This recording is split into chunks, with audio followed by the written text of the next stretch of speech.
comme j'ai 2 zéros au dénominateur, je dois avoir 2 chiffres après la virgule. Donc, pour compter les 2 chiffres, je compte à partir du chiffre des unités. C'est grâce à cette activité de la SA1 en mathématiques sur les fractions de dénominateur que ces apprenants de la classe du cours moyen 2e année du complexe scolaire bilingue Le Challenge sont aujourd'hui capables de tenir devant les opérations de division de tout genre. Place la virgule, il n'y a plus de chiffres. Donc je dois lui donner un 0. Je dois lui donner un 0. C'est pourquoi on écrit 0 avant de mettre la virgule.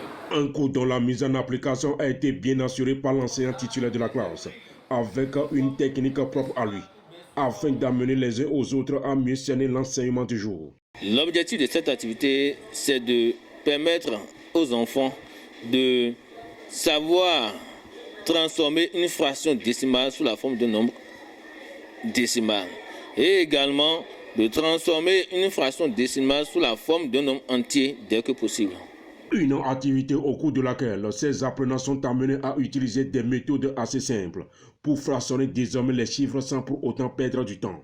À travers cette activité qu'on vient de faire, j'ai compris que pour écrire une fraction décimale sous la forme d'un nombre à virgule, on regarde le nombre de zéros au dénominateur.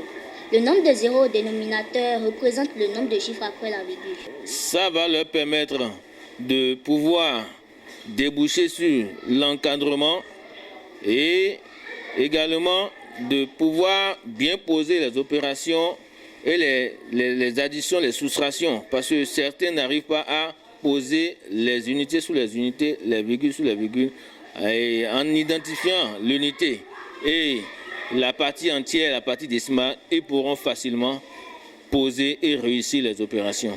Une technique largement maîtrisée par tous les apprenants de cette classe.